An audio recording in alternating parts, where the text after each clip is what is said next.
เอามือลงก่อน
นอบน้อมแด่พระผู้มีพระภาคเจ้าพระองค์นั้นซึ่งเป็นผู้ไกลจากกิเลสตรัสรู้ชอบได้โดยพระองค์เองสวัสดีครับท่านผู้ฟังที่เคารพครับท่านผู้ฟังกำลังรับฟังรายการศึกษาพระพุทธศาสนาตามพระไตรปิฎกขออภัยท่านผู้ฟังกำลังรับฟังรายการพระไตรปิฎกไฟฟ้ามีแสดงให้ท่านผู้ฟังทุกวันพุธตั้งแต่เวลา 18 นาฬิกาถึง 19 นาฬิกาวันนี้เราได้นำพระไตรปิฎกฉบับอรรถกถาเล่มที่ 18 มาศึกษากันในพระสูตรที่ชื่อว่าจุลหัตถิปโทปมสูตรซึ่งเราได้ศึกษาติดต่อกันมาจากอาทิตย์ก่อนๆเราจะเห็นว่าพระสูตรนี้การเผยแผ่พระพุทธศาสนาของพระผู้เป็นเจ้านั้นในสมัยพระองค์นั้นประชาชนหันมานับถือพระพุทธศาสนาเราจะเห็นว่าผู้ที่ โรงประกาศศาสนานั้นต้องอาศัยปัจจัยหลายประการด้วยกันคือรูปโฉมของพระองค์ลักษณะปุริลักษณะ32ประการเป็นต้นจากนั้นก็อาศัยศีลสมาธิและปัญญาที่พระองค์ได้อบรมสั่งสมมาในอดีตมีบารมี30เป็นต้นนอกจากนั้นแล้วก็ยังต้องอาศัยภิกษุผู้เป็นพระอรหันต์คอยช่วยเหลือเป็นบริวารจะเห็นว่า หลังจากที่พระองค์ตรัสรู้แล้วได้สั่งสอนบุคคลมีพระปัญจวัคคีย์แล้วก็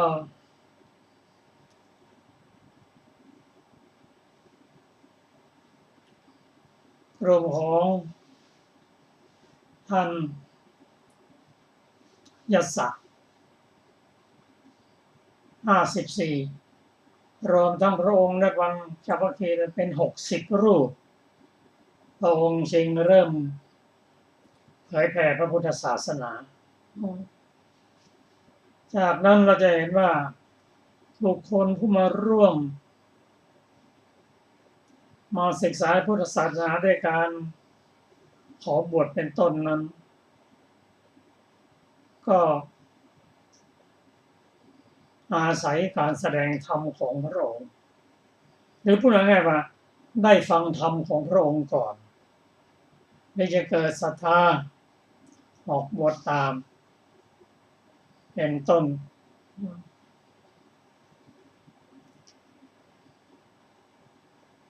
อีกประการหนึ่งผู้ที่ จะเข้ามาบวชในพุทธศาสนานั้นก็อาศัยบุญบารมีของแต่ละคนในอดีตชาติเป็นผู้ที่มีความสังเกตเรียนรู้ดังที่พระองค์ตรัสว่าถ้าพระองค์จะเปรียบเป็นช้างแล้วก็ต้องเป็นช้างที่มีรอยเท้าใหญ่ทั้งกว้างทั้งยาวรูปร่างสูงเป็นพระยาช้างพุทธองค์เปรียบพระองค์เป็นพระยาช้างส่วนผู้ที่เข้ามาศึกษาว่าใครที่ควรจะเป็นที่พึ่งได้บุคคลนั้นต้องเป็นบุคคลที่ฉลาดตามหารอยเท้าไม่เฉพาะเจอรอยเท้าช้างใหญ่แล้วคิดว่าใหญ่อย่างเดียวยังไม่พอต้องดูอย่างอื่นด้วยดูที่เสียดสีดูลักษณะเห็นจริงๆถ้าเปรียบไปแล้วก็ผู้ตามหาช้างต้องเป็นบุคคลที่ฉลาดช่างสังเกตไม่เชื่อง่ายๆเพราะรอยเท้าช้างมีส่วนกว้างส่วนยาวอย่างเดียวเท่านั้นอาจจะเป็นช้างตัวอื่นก็ได้องค์เปรียบมันว่าบุคคลแล้วอาจจะเป็นผู้มีฌานเป็นต้นเป็นอรูปบุคคลก็ได้ยังไม่เชื่อจนกว่าจะเห็นว่าได้ฟังธรรมจากพระองค์แล้วเห็นว่าพระองค์เป็นผู้ที่มีปัญญาธิคุณพระบริสุทธิคุณมหากรุณาธิคุณการแสดงธรรมของพระองค์ทำให้องค์พ้นจากทุกข์ได้จริงๆปฏิบัติแล้วได้ผลก็จึงจะเชื่อกันสังเกตดูอย่างเช่นพระปัญจวัคคีย์เมื่อพระองค์แสดงพระองค์ได้เป็นพระสัมมาสัมพุทธเจ้าแล้วก็ยังไม่เชื่อทันทีจนกว่าได้ฟังธรรมแล้วปฏิบัติเป็นอริยบุคคลจะบอกใช่แล้วในพระสูตรนี้ก็มีผู้สังเกตการณ์ว่าพระองค์ได้เป็นพระสัมมาสัมพุทธเจ้าแน่นอนพระธรรมของพระองค์ประสงค์พระองค์แน่นอนก็ผู้สังเกตก็แล้วแต่ระดับของปัญญาแต่ผู้สังเกตที่เป็นผู้ฉลาดก็คือ ปิโลติกะปริภาชกเป็นคนหนุ่มรูปร่างดีได้มีโอกาสถวายอุปถากพระพุทธเจ้าและพระเถระผู้ใหญ่ของพระองค์และเป็นผู้มีบุญเพราะอะไรได้เกิดในสมัยของพระองค์ได้เห็นพระองค์ในตาเนื้อได้ฟังธรรมด้วยปัญญาฟังธรรมด้วยปัญญารู้ว่านี่ละพระพุทธเจ้าก็อาศัยเหตุ4ประการนั่นคือในสมัยพระพุทธเจ้าอุบัติใหม่ๆนั้นประชาชนชาวอินเดียเป็นผู้ใฝ่รู้ปรารถนาหาความสุขเราเห็นว่าศาสนาใหญ่ๆเกิดในประเทศอินเดียหรือประเทศใกล้เคียงในปัจจุบันนี้สังเกตได้ว่าในสมัยนั้นมีบุคคลที่ฉลาดมากมายสามารถที่จะนำความคิดเห็นกับมาชะกับผู้อื่นในชัยชนะก็มี1กลุ่มของขัตติยบัณฑิต2พราหมณ์บัณฑิต3คฤหบดีบัณฑิตและสมณบัณฑิตคำว่าบัณฑิตในสมัยนั้นก็เป็นผู้ที่ฉลาดรู้เหตุรู้ผลรู้ตนรู้ประมาณรู้การรู้เวลารู้บุคคลรู้สถานที่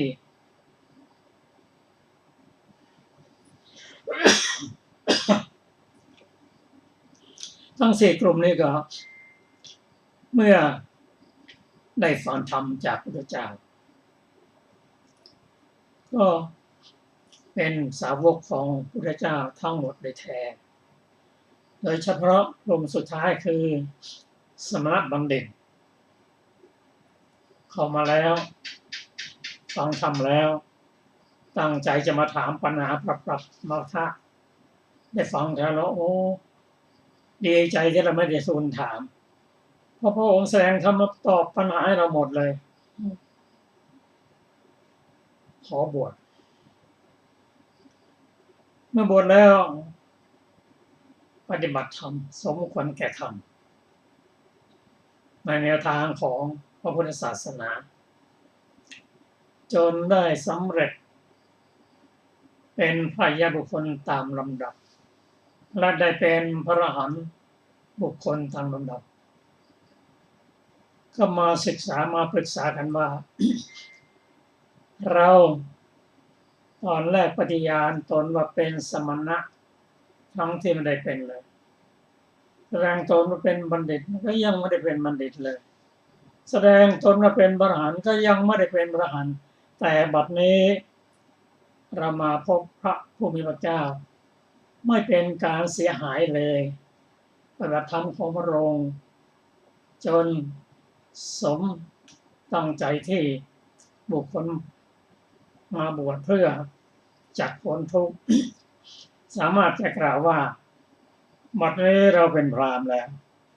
เราเป็นบัณฑิตแล้วเราเป็นพระอรหันต์แล้วนี่ก็เป็นข้อสังเกตข้อเรียนรู้ของปิโลติกะ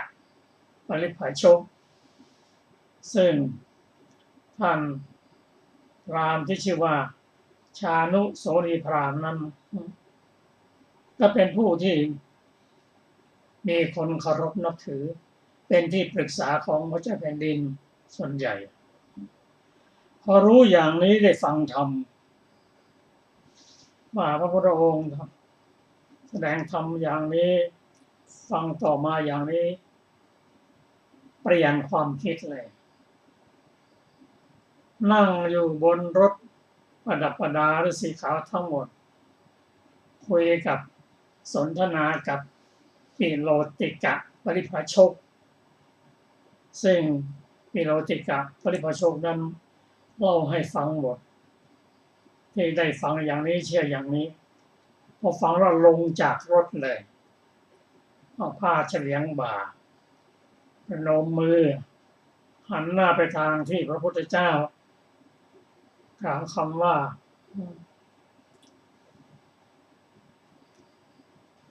นะโมตัสสะภะคะวะโตอะระหะโตสัมมาสัมพุทธัสสะ3 ครั้งวันหนึ่งเราควรจะได้ไปเฝ้าพระพุทธเจ้าเสด็จเราได้ไปเฝ้าพระเจ้าและฟังธรรมแล้วเปลี่ยนจากการนับถืออย่างอื่นกล่าวกับพระพุทธเจ้าว่าขอพระพุทธเจ้าโปรดรับข้าพระองค์ว่าเป็นสรณะเป็นทั้ง3มีพระพุทธเจ้า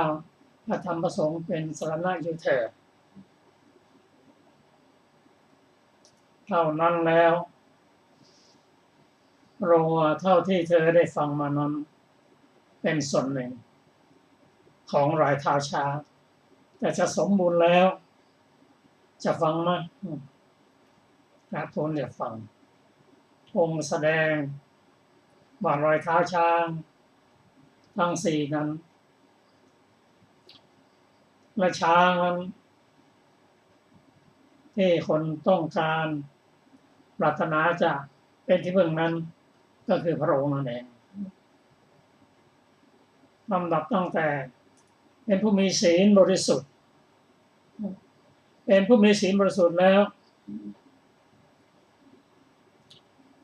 กำจัด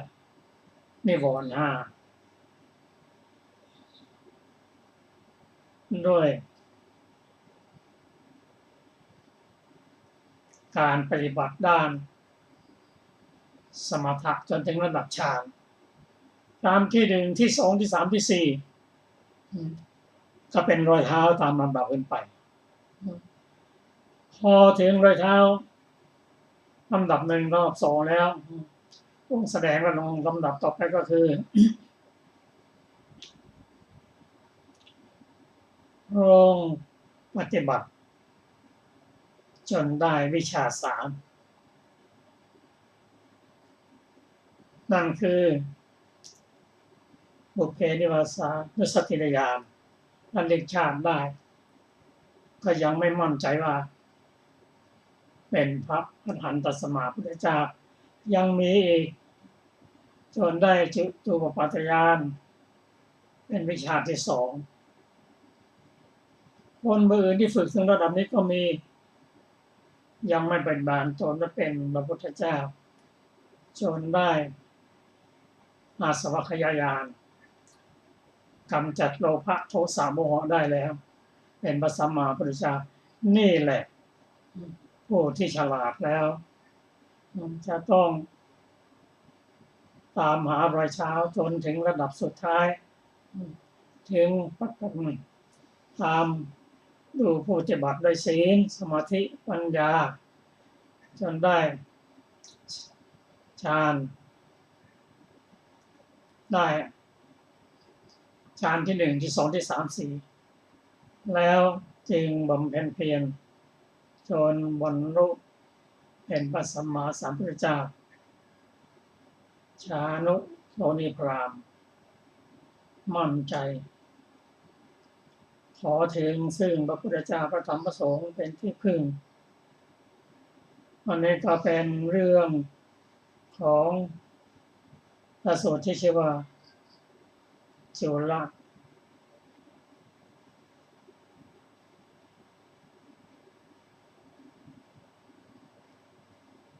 ปโทปมสูตรจุลหัตถิปโทปมสูตรแต่รายละเอียดนั้นจะได้รับฟังในอรรถกถาขอเชิญอาจารย์สนภาค่ะสวัสดีค่ะท่านผู้ฟังทุกท่านในอรรถกถาของพระสูตรนี้เราจะได้ต่อจากวันพุธก่อนนะคะในคำว่าสยังอภิญญาสัจจิกตวาปเวเทติบทว่าสยังแปลว่าเองบทว่าอภิญญาแปลว่ารู้อธิบายรู้ด้วยญาณยิ่งของบทว่าสัจจิกตวาได้แก่ทำให้ประจักษ์ เป็นอันท่านปฏิเสธการคาดคะเนเป็นต้นด้วยบทนี้บทว่าปเวเทติได้แก่ทำให้ตื่นให้รู้ให้แจ้งประกาศบทว่าโสธรรมังเทเสติอาทิมัชชะปริโยสานากัลยานังความว่าพระผู้มีพระภาคเจ้านั้นทรงอาศัยความกรุณาในสัตว์ทั้งหลายทรงแสดงธรรมมีสุขอันเกิดแต่วิเวกอันยอดเยี่ยมเมื่อทรงแสดงธรรมนั้นไม่ว่าน้อยหรือมากก็ทรงแสดงประการมีความงามในเบื้องต้นเป็นต้นอธิบายว่าทรงแสดงความงามความเจริญไม่มีโทษในเบื้องต้นทรงแสดงความงามความเจริญไม่มีโทษในเบื้องกลางทั้งในเบื้องปลายพึงทราบวินิจฉัยในคำว่าโสธรรมังเทเสติเป็นต้นนั้นดังต่อไปนี้เทศนาก็มีเบื้องต้นเบื้องกลางเบื้องปลายศาสนาก็มีเหมือนกันก่อนอื่นคาถาแม้4 บาทแรกชื่อว่าเบื้องต้นของเทศนาต่อจากนั้น2 บาทชื่อว่าเบื้องกลางบาทสุดท้ายชื่อว่าเบื้องปลายพระสูตรที่มีอนุสนธิเดียวคำนิทานเป็นเบื้องต้นคำว่าอิทมะโวจะเป็นเบื้องปลายระหว่างคำทั้งสองชื่อว่าเบื้องกลางพระสูตรที่มีมากอนุสนธิแรกเป็นเบื้องต้นอนุสนธิท้ายเป็นเบื้องปลายตรงกลางอนุสนธิเดียว2 อนุสนธิหรือมากอนุสนธิเป็นเบื้องกลางส่วนศาสนาศีลสมาธิวิปัสสนาชื่อว่าเป็นเบื้องต้นสมจริงดังคำที่ท่านกล่าวไว้ว่าอะไรเป็นเบื้องต้นของกุศลธรรมศีลที่บริสุทธิ์ดีและทิฏฐิที่ตรงอริยมรรคที่ท่านกล่าวไว้อย่างนี้ว่าภิกษุทั้งหลายมีมัชฌิมาปฏิปทาที่ตถาคตตรัสรู้เองยิ่งแล้วชื่อว่าเบื้องกลางผลและนิพพานชื่อว่าเบื้องปลายจริงอยู่ผลท่านเรียกว่าเบื้องปลายในคำนี้ว่าดูก่อนพราหมณ์พรหมจรรย์นี้มีประโยชน์อย่างนี้มีสาระอย่างนี้มีเบื้องปลายอย่างนี้นิพพานท่านเรียกว่าเบื้องปลายในคำว่าท่านวิสาขะอยู่ประพฤติพรหมจรรย์ที่อย่างในพระนิพพานมีนิพพานเป็นเบื้องหน้ามีนิพพานเป็นเบื้องปลายในที่นี้ท่านประสงค์เอาเบื้องต้นเบื้องกลางและเบื้องปลายของเทศนาจริงอยู่พระผู้มีพระภาคเจ้าเมื่อทรงแสดงธรรมทรงแสดงศีลเป็นเบื้องต้นแสดงมรรคเป็นเบื้องกลางแสดงนิพพานเป็นเบื้องปลายด้วยเหตุนั้นท่านจึงกล่าวว่าโสธรรมังเทเสติอาทิกัลยานังมัชเชกัลยานังปริโสสานากัลยานังดังนี้เพราะฉะนั้นพระธรรมกถึกแม้อื่นเมื่อกล่าวธรรมพึงแสดงศีลเป็นเบื้องต้นแสดงมรรคเป็นเบื้องกลางแสดงนิพพานเป็นเบื้องปลายนี้เป็นจุดยืนหรือหลักของพระธรรมกถึกบทว่าสาตถะสัพพยัญชนะความว่าเทศนาของพระธรรมกถึกใดอาศัยพรรณนาเรื่องข้าวต้มข้าวสวยผู้หญิงผู้ชายเป็นต้นพระธรรมกถึกนั้นชื่อว่าไม่แสดงธรรมเป็นสาตถะมีประโยชน์ส่วนพระผู้มีพระภาคเจ้าทรงละเทศนาเช่นนั้นทรงแสดงเทศนาอาศัยสติปัฏฐาน4เป็นต้นเพราะฉะนั้นท่านจึงกล่าวว่าทรงแสดงธรรมเป็นสาตถะมีประโยชน์อันหนึ่งเทศนาของภิกษุใดประกอบด้วยพยัญชนะเดียวเป็นต้นหรือมีพยัญชนะบอดทั้งหมดหรือมีพยัญชนะเปิดทั้งหมดกฎทั้งหมดเทศนาของภิกษุนั้นชื่อว่าอพยัญชนะเพราะไม่มีความบริบูรณ์ด้วยพยัญชนะเหมือนภาษาของคนมิลักขะเช่นเผ่าทมิฬเผ่าคนป่าและคนเหลวไหลเป็นต้นส่วนพระผู้มีพระภาคเจ้าทรงละเทศนาเช่นนั้นทรงไม่แตะต้องพยัญชนะ10 อย่างที่กล่าวไว้อย่างนี้ว่าลิละทนิทีฆะรัสสะละหุกรุนิกหิตสัมพันธะววติกะวิมุตติกะซึ่งเป็นหลักการขยายตัวพยัญชนะ10 ประการ ทรงแสดงธรรมมีพยัญชนะบริบูรณ์เพราะฉะนั้นท่านจึงเรียกว่าทรงแสดงธรรมเป็นสัพพยัญชนะพร้อมพยัญชนะคำว่าเกวลังในคำนี้เกวละปริปุณังแปลว่าสิ้นเชิงบทว่าปริปุณังแปลว่าไม่ขาดไม่เกินท่านอธิบายไว้ดังว่าทรงแสดงธรรมบริบูรณ์สิ้นเชิงทีเดียวแม้เทศนาสักอย่างหนึ่งที่ไม่บริบูรณ์ไม่มีบทว่าปริสุทธังแปลว่าปราศจากความหม่นหมองจริงอยู่พระธรรมกถึกใดอาศัยธรรมเทศนานี้แสดงธรรมด้วยมุ่งจักได้ลาภหรือสักการะเทศนาของพระธรรมกถึกนั้นไม่บริสุทธิ์ส่วนพระผู้มีพระภาคเจ้าไม่ทรงมุ่งโลกกมิตรแสดงธรรมมีพระทัยอ่อนโยนด้วยเมตตาภาวนาด้วยการแผ่ประโยชน์เกื้อกูลทรงแสดงด้วยจิตที่ตั้งอยู่ในสภาพที่จะยกให้สูงขึ้นเพราะฉะนั้นท่านจึงเรียกว่าทรงแสดงธรรมบริสุทธิ์สกลศาสนาที่สงเคราะห์สิกขา3ท่านเรียกว่าพรหมจรรย์ในคำนี้ว่าพรหมจริยังปกาเสติดังนี้เพราะฉะนั้นท่านจึงเรียกว่าทรงประกาศพรหมจรรย์ในคำว่าโสธรรมังเทเสติอาทิกัลยานังจนถึงบริสุทธิ์ทางนี้พึงเห็นเนื้อความอย่างนี้ว่าพระผู้มีพระภาคเจ้าเมื่อทรงแสดงอย่างนี้ชื่อว่าทรงประกาศพรหมจรรย์คือสกลศาสนาที่สงเคราะห์ด้วยสิกขา3ท่านอธิบายว่าความประพฤติอย่างประเสริฐหรือความประพฤติของพระอริยเจ้าทั้งหลายมีพระพุทธเจ้าเป็นต้นผู้ประเสริฐพระอัฏฐว่าประเสริฐสุดชื่อว่าพรหมจรรย์บทว่าตังธรรมังได้แก่ธรรมที่ถึงพร้อมด้วยประการดังกล่าวแล้วนั้นถามว่าเพราะเหตุไรพระผู้มีพระภาคเจ้าจึงทรงชี้เอาขหบดีก่อนว่าสุนาติขหปติตอบว่าพระขหบดีขจัดมานะเสียได้และมีจำนวนมากจริงอยู่โดยมากคนที่บวชจากขัตติยตระกูลย่อมอาศัยชาติกระทำมานะที่บวชจากตระกูลพราหมณ์อาศัยมนต์กระทำมานะที่บวชจากตระกูลที่มีชาติต่ำก็ตั้งอยู่ไม่ได้เพราะตนมีชาติต่างออกไปส่วนเด็กๆตระกูลข้าบดีมีเหงือกใครไหลย้อยหลังขึ้นสาเกลือไถดินกำจัดมานะและความกระด้างได้เด็กเหล่านั้นบวชแล้วก็ไม่มีมานะหรือกระด้างเรียนพระพุทธวจนะตามกำลังกระทำกิจในวิปัสสนาย่อมสามารถดำรงอยู่ในพระอรหันต์ได้ก็คนที่ชื่อว่าออกบวชจากตระกูล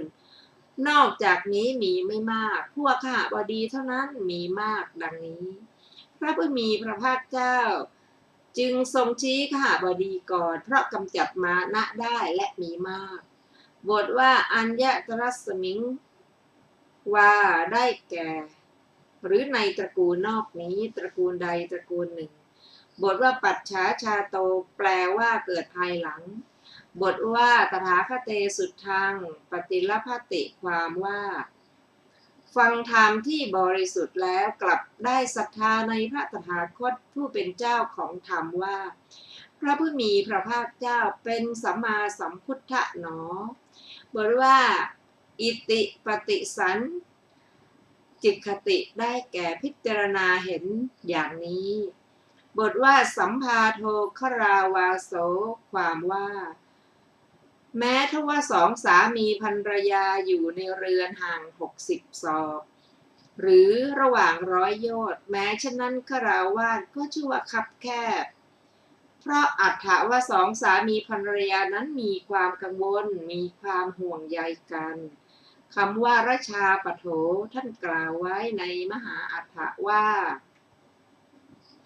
ได้แก่ฐานที่ตั้งขึ้นแห่งธุลีคือราคะเป็นต้นแม้จะกล่าวว่าทางมาก็ควรบรรพชาเป็นประหนึ่งกลางแจ้งพระอัฏฐะว่าไม่คล่องฉะนั้นจึงชื่อว่าอัปพโภกาสจริงอยู่ผู้บวชแล้วแม้อยู่ในเรือนยอดปราสาทแก้วและเทพวิมานเป็นต้นที่มีประตูหน้าต่างปิด ที่เขาปกปิดไว้ก็ไม่คล่องไม่ขัดไม่ติดด้วยเหตุนั้นจึงตรัสว่าบรรพชาว่างอย่างยิ่งอีกอย่างหนึ่งคฤหัสถ์ชื่อว่าคับแคบเพราะไม่มีโอกาสทำบุญ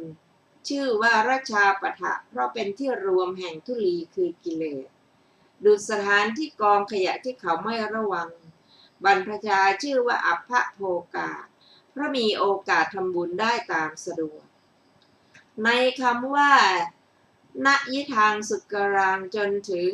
ปัพพชยังนี้จะกล่าวอย่างสังเขปดังนี้พรหมจรรย์คือสิกขาสามนี้ใดชื่อว่าบริบูรณ์โดยส่วนเดียวเพราะทำไม่ขาดแม้วันเดียวพึงให้ถึงจริมกะจิตและชื่อว่าบริสุทธิ์โดยส่วนเดียวเพราะไม่หม่นหมองด้วยมลทินคือกิเลสแม้แต่วันเดียวให้ถึงจริมกะจิตบทว่าสังขลิ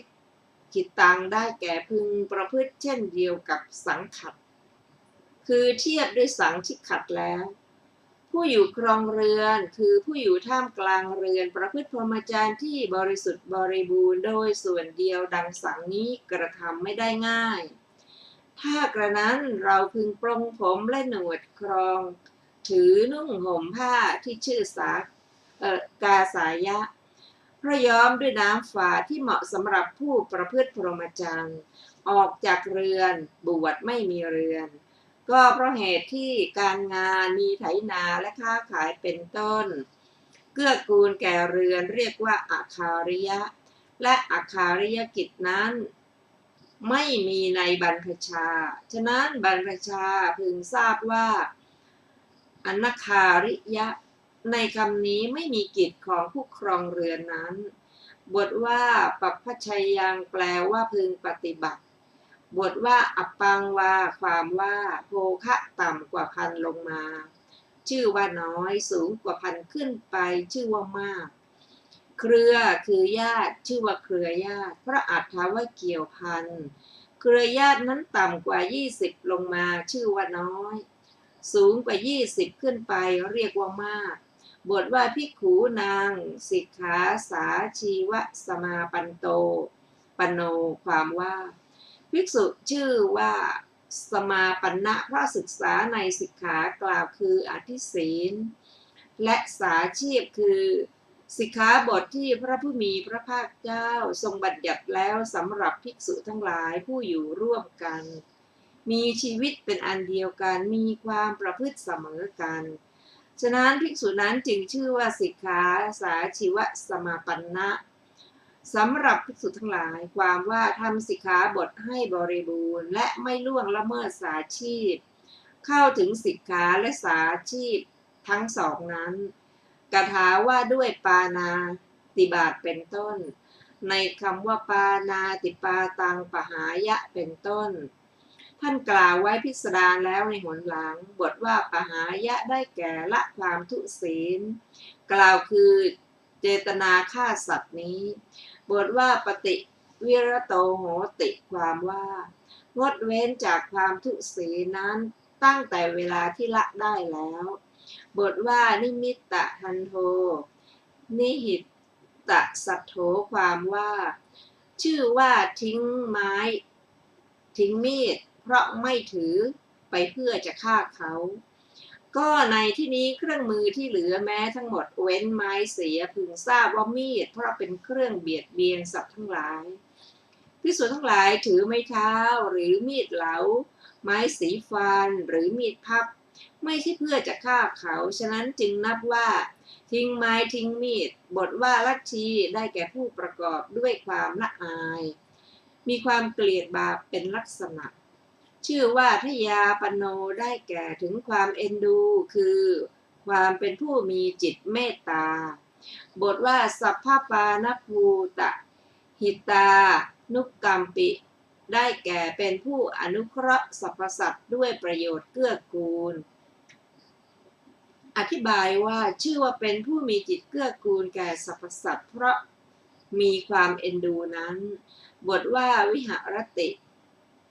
ได้แก่ย่ำยังอัตภาพให้เป็นไปคือเลี้ยงอัตภาพ บุคคลชื่อว่าจินนาทายีเพราะถือเอาสิ่งของที่เขาให้แล้วเท่านั้นบทว่าทินนะปาติกังขีเพราะหวังเฉพาะแต่สิ่งที่เขาให้ด้วยจิตเท่านั้นบุคคลใดย่อมลักบุคคลนั้นชื่อว่าขโมยด้วยขโมยหาไม่ได้ชื่อว่าอัฏฐเนนะไม่ใช่ด้วยขโมยชื่อว่าเป็นผู้สะอาดเพราะ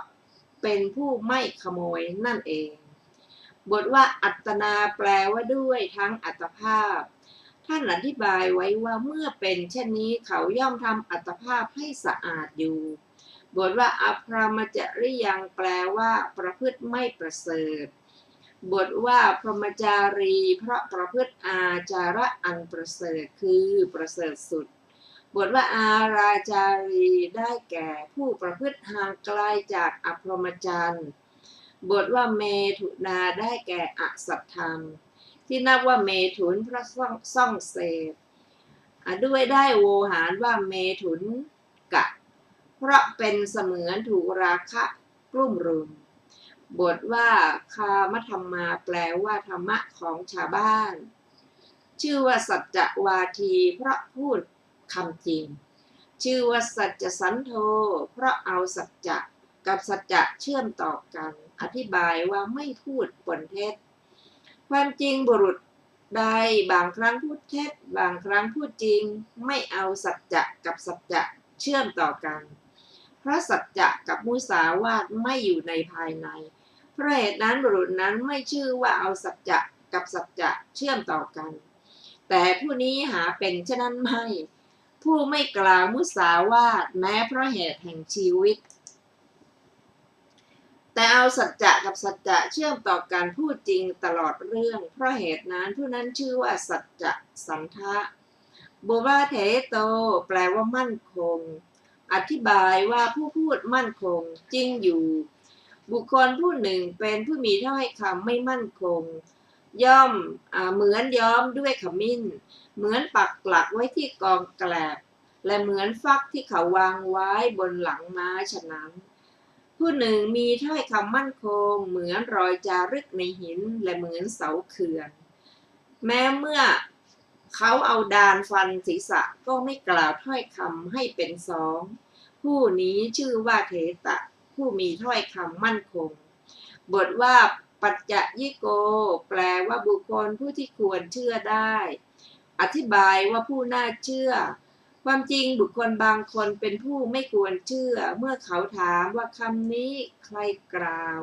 คนโน้นหรือกล่าวเขาย่อมถูกเขาต่อว่าอย่าเชื่อคำของผู้นั้นผู้หนึ่งเป็นคนที่ควรเชื่อถือเป็นคนที่ควรเชื่อได้เมื่อเขาถามว่าคำนี้ใครกล่าวคนโน้นหรือกล่าวย่อมถูกต่อว่าถ้าเขาพูดไซคำนี้เท่านั้นเป็นประมาณบัดนี้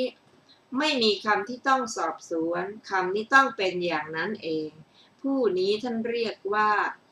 ผู้ที่ควรเชื่อได้คำว่าอวิสังวาทโกโลกัสสะความว่าย่อมไม่กล่าวคำเป็นพิษกับชาวโลกเพราะมีปกติกล่าวแต่คำศัพท์นั้นบทว่าอิเมสังเพทายะความว่าเพื่อทำลายเหล่าชนที่ได้ยินในสำนักของคนที่พูดว่าได้ฟังมาจากข้างนี้บทว่าพินานางวาสันทาตาความว่าเมื่อคนสองฝ่ายเป็นมิตรกันหรือเป็นผู้มีผู้ที่เกี่ยวข้องกันมีร่วมอุปัชฌายะเดียวกันเป็นต้นแต่การวิกิตบางอย่างแล้วผู้ที่ควรเชื่อได้เข้าไปหาที่ละฝ่ายแล้วไปหาที่ละฝ่ายแล้วผู้ทำความสมานเป็นต้นว่าการอย่างนี้หาสมควรแก่พวกท่านผู้เกิดในตระกูลเช่นนี้ผู้เป็นพหุสูตรอย่างนี้ไม่ดังนี้บทว่าอนุปทาตาได้แก่ผู้สนับสนุนบุคคลที่ปรองดองแล้วอธิบายว่าผู้ที่ควรเชื่อได้เห็นคนทั้งสองผู้สามัคคีกันอยู่แล้วพูดทำให้มั่น เช้าว่าการอย่างนี้เป็นการสมควรแก่พวกท่านผู้เกิดในตระกูลเห็นปานนั้นผู้ประกอบด้วยคุณเห็นปานนี้ดังนี้เป็นต้นชื่อว่า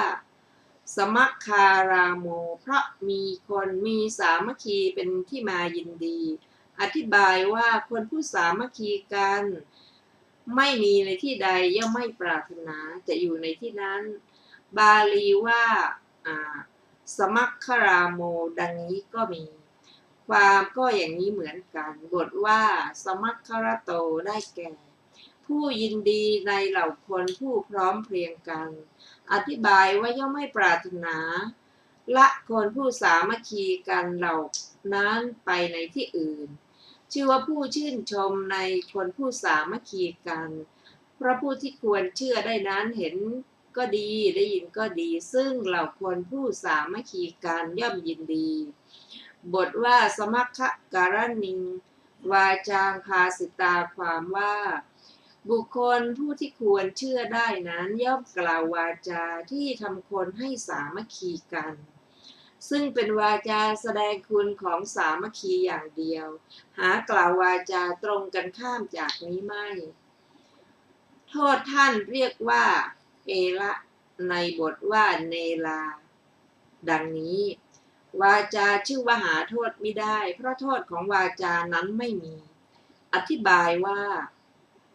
วาจาไม่มีโทษบทว่าเนลานั้นเหมือนเนละศัพท์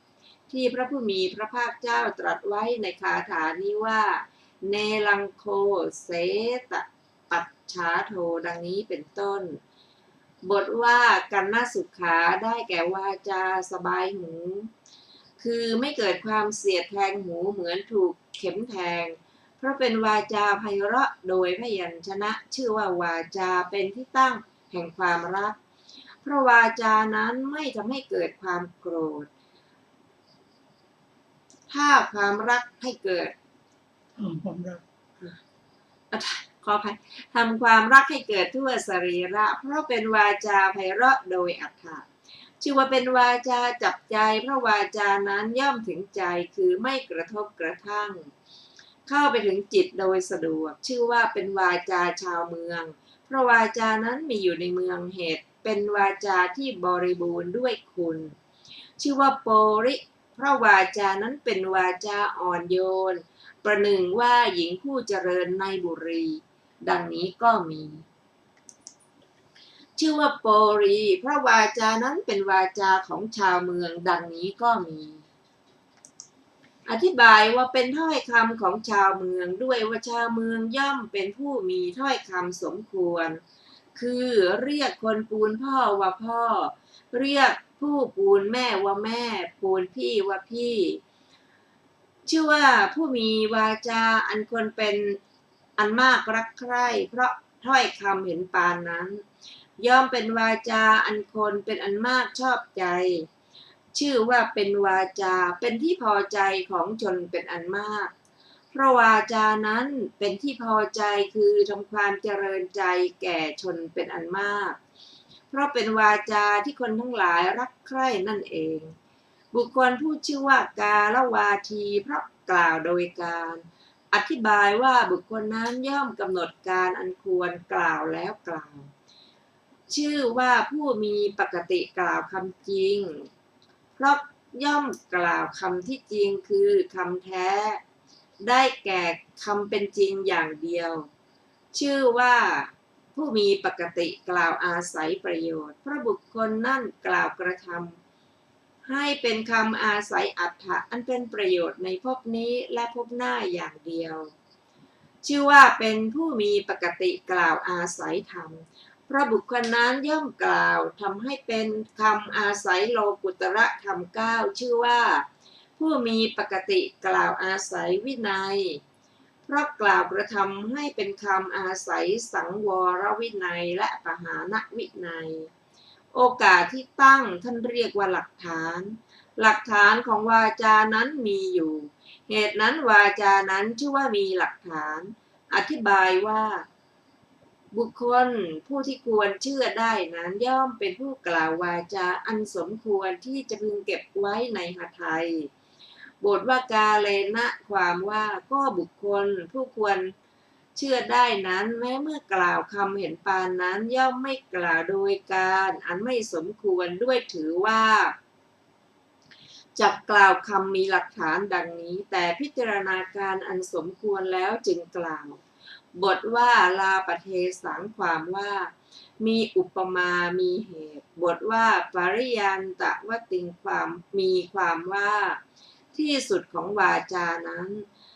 จะปรากฏด้วยประการใดบุคคลผู้เชื่อได้นั้นกล่าวแสดงที่สุดโดยประการนั้นบทว่าอัฏฐสันหิตังความว่าชื่อว่าถึงพร้อมด้วยประโยชน์เพราะวาจานั้นอันบุคคลผู้จำแนกอยู่โดยนัยยะแม้เป็นอันมากไม่อาจจะให้ถือเอาที่สุดได้อีกอย่างหนึ่งมีความว่าบุคคลผู้ควรนั้นย่อมกล่าววาจาอันชื่อว่าประกอบด้วยประโยชน์เพราะวาจานั้นเป็นวาจาประกอบด้วยประโยชน์ที่เขากล่าวท่านกล่าวอธิบายไว้ว่าบุคคลผู้ควรเชื่อนั้นหายกคำอย่างหนึ่งแล้วไพร่ไปกล่าวเสียอีกอย่างหนึ่งไม่บทว่าวีชคามภูตคามสารำพาความว่าเว้นจากการพรากพืชคาม5อย่างคือพืชเกิดแต่รากพืชเกิดแต่ลำต้นพืชเกิดแต่ข้อพืชเกิดแต่ยอดพืชเกิดแต่เมล็ดและภูตคามีของเขียวหญ้าและต้นไม้เป็นต้นชนิดใดชนิดหนึ่งคือทำลายโดยตัดและเผาเป็นต้นบทว่าเอกพัตติโกความว่าพัด2อย่างคือพัดที่พึงบริโภคในเวลาเช้าพัดที่จะพึงบริโภคในเวลาเย็นใน2อย่างนั้นพัดที่จะพึงบริโภคในเวลาเช้ากำหนดภายในเที่ยงวันพัดที่จะพึงบริโภคในเวลาเย็นกำหนดตั้งแต่เที่ยงวันถึงภายในอรุณเพราะฉะนั้นแม้จะบริโภคภายในเที่ยงวันตั้งแต่10 ครั้งก็ชื่อว่าเป็นผู้มีพัดหนเดียวท่านหมายเอาความเป็นผู้มีพัดหนเดียวนั้นกล่าวว่าเอกพัตติโกดังนี้ชื่อว่ารัตตูปรโตเพราะเว้นจากการบริโภคในเวลากลางคืนนั้นการบริโภคในเวลาเลยเที่ยงไปแล้วจนถึงพระอาทิตย์ตกชื่อว่าบริโภคในเวลาวิกาลเพราะเว้นจากวิกาลโยชน์นั้นจึงชื่อว่าเว้นจากการบริโภคอาหารในเวลาวิกาลชื่อว่าวิสุกทัสนังเพราะเป็นการดีที่เป็นข้าศึกศัตรูเพราะไม่อนุโลมตามพระศาสนาชื่อว่านัจจาคีตะวาทิตะวิสุกทัสนาเพราะการฟ้อนการขับการประโคมด้วยการอำนาจฟ้อนเองและให้ผู้อื่นฟ้อนเป็นต้นและการดูที่เป็นข้าศึกซึ่งเป็นการฟ้อนเป็นต้นที่เป็นไปแม้อย่างต่ำมีนกยูงรำแพนเป็นต้นการประกอบเองก็ดีการให้ผู้อื่นประกอบก็ดีซึ่งการฟ้อนเป็นต้นหรือการดูการฟ้อนเป็นต้นที่ผู้อื่นประกอบย่อมไม่ควรแก่ภิกษุและภิกษุณีทั้งนั้นบทว่ามาลาในคำว่ามาลาเป็นต้นได้แก่ดอกไม้ชนิดใดชนิดหนึ่งบทว่าคันทังได้แก่ของหอมชนิดใดชนิดหนึ่งบทว่าวิเลปนังได้แก่เครื่องประเทืองผิวผู้ประดับในเครื่องประดับเหล่านั้นชื่อว่าทัดทรงผู้ทำที่พร่องให้เต็มชื่อว่าประดับผู้ยินดีด้วยของหอมและเครื่องประเทืองผิวชื่อว่าตกแต่งเหตุท่านเรียกว่าฐานะอธิบายว่าเพราะฉะนั้นมหาชนทำการทัดทรงดอกไม้เป็นต้นเหล่านั้นด้วยเจตนาเครื่องทุศีลใดเป็นผู้งดเว้นจากเจตนาเครื่องทุศีลนั้นที่นอนอันเกินประมาณท่านเรียกว่าอุจจาสยนะเครื่องลาดที่ไม่สมควรชื่อว่ามหาสยนะอธิบายว่างดเว้นจากที่นอนสูงและที่นอนใหญ่นั้นบทว่าชาตะรูปังได้แก่ทองบทว่าราชตังความว่าวัตถุเหล่าใดถึงการบัญญัติว่ากหาปณะมาสกะโลหะมาสกะยางมาสกะไม้งดเว้นจากการรับวัตถุทั้งสองนั้น อธิบายว่าไม่รับเองไม่ให้คนอื่นรับวัตถุทั้งสองนั้น ไม่ยินดีวัตถุทั้งสองที่คนอื่นเก็บไว้ บทว่าอามกะชัญญปฏิฆหนาได้แก่ จากการรับธัญชาติดิบ7 อย่างคือข้าวสาลีข้าวเปลือกข้าวเหนียวข้าวละมานข้าวฟ่างลูกเดือยหญ้ากับแก้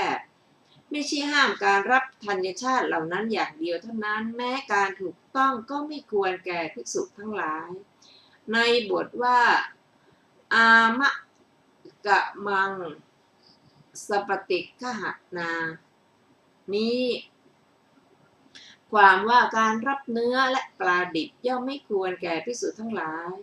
การถูกต้องก็ไม่ควรนอกจากที่ทรงอนุญาตไว้โดยเฉพาะคำว่าอิทธิในคำว่าอิทธิกุมาริกะปฏิฆหนานี้ได้แก่หญิงที่กำลังอยู่กับชายนอกนั้นจัดเป็นหญิงสาวการรับก็ดีการจับต้องก็ดีซึ่งหญิงเหล่านั้นในบทว่าทาสีทาสะปฏิฆหนานี้ความว่าไม่ควรรับชนเหล่านั้นไว้โดยเป็นทาสหญิงทาสชายเลยแต่เมื่อเขาพูดว่าฉันถวายเป็นกัปปิยการะฉันถวายเป็นคนวัดก็ควรได้รับในแพะและแกะเป็นต้นมีนาและสวนเป็นที่สุดพึงใคร่ครวญในยะที่สมควรและไม่สมควรตามวินัยในบรรดานาและสวนนั้นชื่อว่านาคือที่ปลูกปุพันชาติ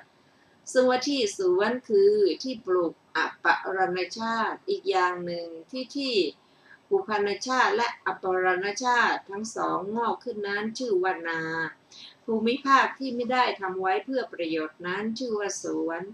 ก็ในที่นี้ท่านรวมแม้บึงและหนองเป็นต้นโดยมีนาและสวนสำคัญงานทูตคือการถือหนังสือหรือข่าวสารของคฤหัสถ์ไปในที่นั้นๆเรียกว่าทูเตยะหรือการส่งข่าวสารการไปด้วยกิจเล็กๆน้อยๆของผู้ที่เขาส่งไปจากเรือนนี้สู่เรือนโน้นท่านเรียกว่าการรับใช้การกระทำทั้งสองนั้นชื่อว่าอนุโยคเพราะฉะนั้นพึงเห็นความในข้อนี้ว่าการประกอบเนืองๆซึ่งการส่งข่าวสารและการรับใช้บทว่ากายวิกยาได้แก่การซื้อและการขายบทว่ากูตังในคำว่าตุลากูตะเป็นต้นได้แก่การโกงก่อนอื่นในการโกงนั้นการโกงด้วยตาช่างมี4 อย่างคือโกงโดยรูปโกงโดยอวัยวะโกงโดยรับโกงโดยปกปิดในการโกงอย่างนั้นชื่อว่าการโกงโดยรูปคือการทำตาช่าง2 อันให้รูปเท่ากันเมื่อรับก็รับด้วยตาช่างอันใหญ่เมื่อให้ก็ให้ด้วยตาช่างอันเล็กชื่อว่าโกงโดยอวัยวะคือเมื่อรับก็รับเอามือกดตาช่างข้างหลังไว้เมื่อให้ก็เอามือกดตาช่างข้างหน้าไว้ชื่อว่าการโกงโดยรับคือเมื่อรับก็จับเชือกที่ต้นเมื่อให้ก็จับเชือกที่ปลายชื่อว่าโกงโดยปกปิดคือกระทำตาช่างกลวงแล้วใส่ผงเหล็กไว้ข้างในการรับก็กระทำตาช่างนั้นไว้ข้างหลังเมื่อให้ก็กระทำตาช่างไว้ทางปลายท่านผู้ฟังที่เคารพค่ะวันนี้รายการพระไตรปิฎกลอยฟ้าก็ได้หมดเวลาลงแล้วนะขอบพระคุณทุกท่านที่ได้ร่วมศึกษาด้วยกันเราจะพบกันใหม่ในวัน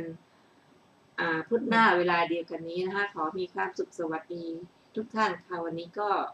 ลาไปก่อนนะคะสวัสดีค่ะ